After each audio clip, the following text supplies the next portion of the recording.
Bien, alors bonsoir pour parler ce soir de Parashat Chukat. Donc, Parashat Chukat, ce qui nous attend ce Shabbat, c'est une parashat très spéciale parce qu'elle est dans une charnière chronologique.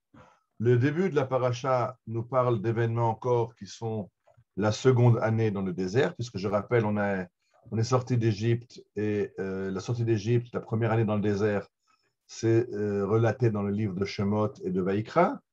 Et le livre de Bamidbar, c'est l'organisation du départ, les 40 ans qu'on va faire dans le désert. Et on a commencé à se déplacer du mont Sinaï, c'est marqué Bashana Hashanit, la deuxième année. Donc, le Sefer Bamidbar jusqu'à la parashat Chukat, depuis le début de la première parashat de Bamidbar jusqu'à ce Shabbat, nous parle de la seconde année dans le désert.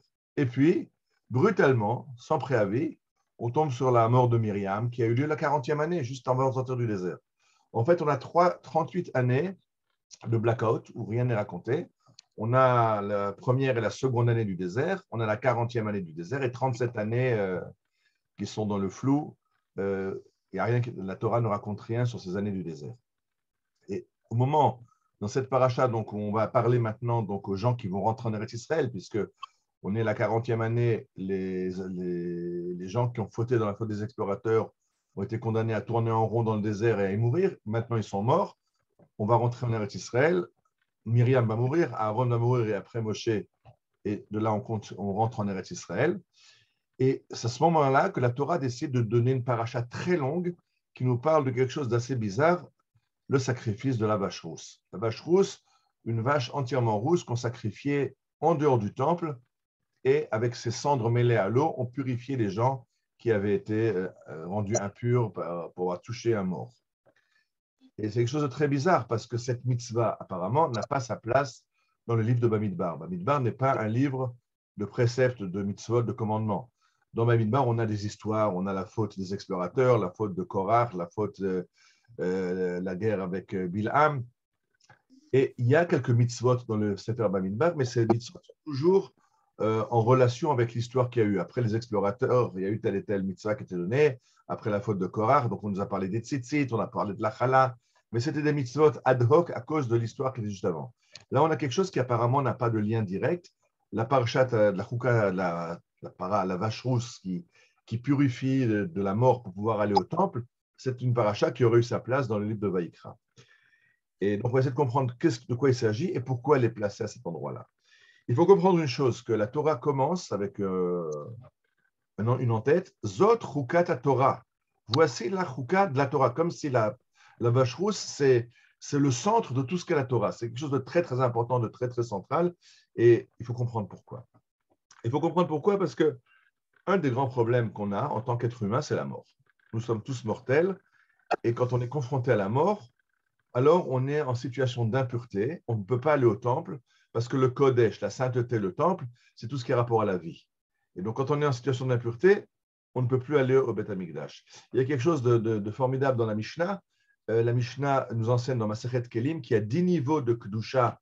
Il y a d'abord la terre d'Israël, où il y a plus de sainteté que dans le reste du monde.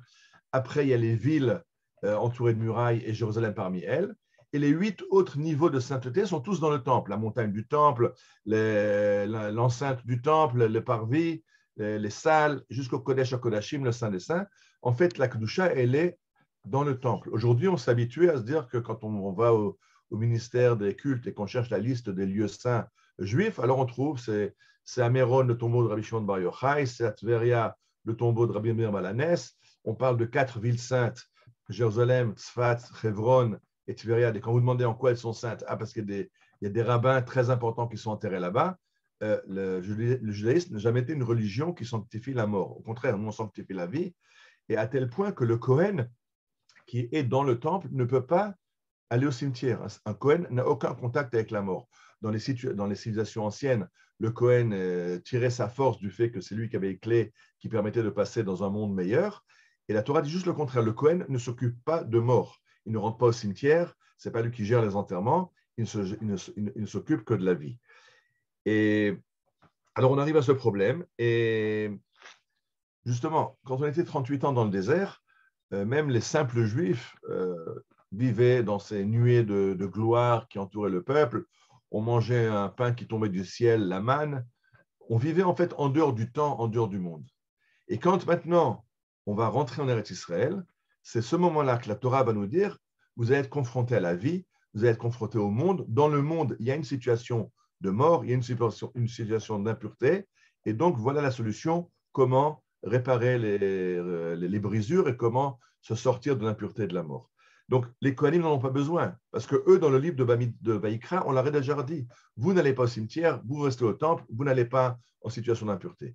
Pour les simples juifs, on n'en a pas parlé jusqu'à maintenant, parce que ça ne les concernait pas. Ils étaient dans le désert, en situation très spéciale. Maintenant qu'ils vont rentrer en Eretz Israël, il faut leur dire comment gérer des situations où la mort est présente, comment on fait une réparation. Alors, on a, nous, un autre problème, c'est qu'on est habitué depuis le jardin d'enfants, où la jardinière nous a expliqué, Zot Chukat Torah, la paradouma, la vache rouge, c'est une chouka. Chouka, c'est une mitzvah qu'on ne comprend pas. Il y a des mitzvot qui sont logiques, tu ne tueras pas, tu ne voleras pas, et même si la Torah ne l'avait pas dit, on aurait compris nous-mêmes. Il y a beaucoup de peuples qui n'ont pas reçu la Torah et qui ont quand même des lois morales et qui sont logiques, que chaque être humain peut arriver et comprendre. Mais mitzvah, il y a certaines mitzvot qui sont des choukot, qui sont plus difficiles à comprendre, et on s'est habitué à comprendre qu'on ne peut pas comprendre la vache rousse. Alors, de nouveau, ça, c'est ce qu'on a appris au jardin d'enfants. Ce n'est pas la vérité. Ce n'est pas ça qu'ont dit les Chachamim. Les Chachamim, dans les textes, ils nous expliquent Tavo para, v'tekaneach et tsoat bena. J'explique. Que vienne la vache et qu'elle nettoie les saletés de son fils. Alors, on comprend l'image. L'image, c'est quand il y a une maman qui amène un bébé et le bébé, il a fait ses besoins. Alors, la maman aurait dû mettre des langes. Si elle n'a pas mis de langes ou qu'il y a des fuites, elle doit après nettoyer les saletés que son fils a fait.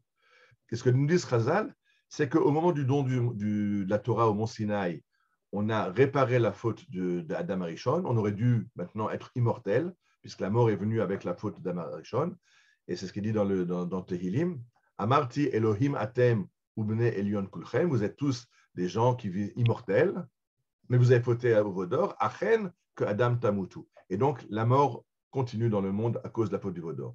Et donc, de façon très claire, ce n'est pas besoin de chercher très loin.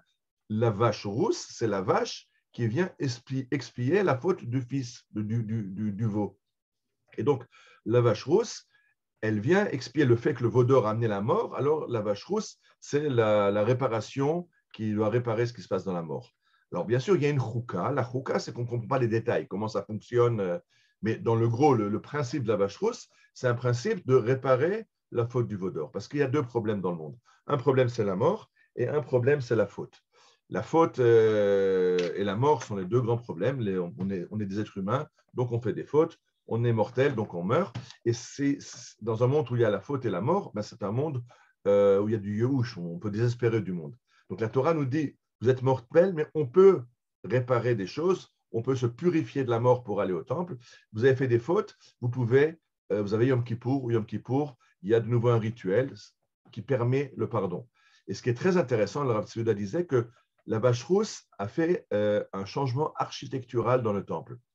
Le temple, la Mishnah nous dit que tous les murs du temple avaient, j'ai oublié la hauteur, mais ils étaient tous, je l'ai marqué quelque part, un instant, tous les murs du temple étaient la kol aktalim shayu sham hayu gvoim, la hauteur n'est pas marquée. Il marquait que tous les murs autour du temple étaient hauts, sauf le mur est. Parce que le Kohen qui amenait la vache rousse, c'était au mont Olivier, devait regarder par les portes du temple pour voir le Kodesh HaKodashim, le Saint des Saints. Puisque le temple est sur un axe est-ouest, quand on regarde par la porte char Shushan, on voit le char Nicanor, on voit après le char Aoulam, on voit toutes les portes sont en enfilade. Mais ce qui se passe, c'est comme il y avait des marches, il y avait différents niveaux dans le Beth Amikdash. Si on regarde par la porte de Shushan, on ne voit plus les portes qui sont un peu plus haut, on voit un mur. Et donc le mur était surbaissé pour que le Kohen puisse voir par-dessus. Et donc après, il voyait dans l'enfilade des portes, il voyait le Kodesh HaKodashim. Et Rav Tzviuda a expliqué, c'est de ça qu'il s'agit. C'est que le Kohen qui amène la paradouma doit voir l'endroit où le Kohen Gadol fait le service de Yom Kippour. Parce qu'il y a une corrélation très nette entre le paradouma et Yom Kippour. Yom Kippour répare les fautes. La paradouma, la vache rousse, répare le contact à la mort. Une fois qu'on a réparé ces brisures dans l'existence de l'homme, on peut commencer à rentrer en Eretz Israël et à œuvrer dans le monde. Voilà. Shabbat Shalom. Si vous voulez ouvrir le micro, vous pouvez.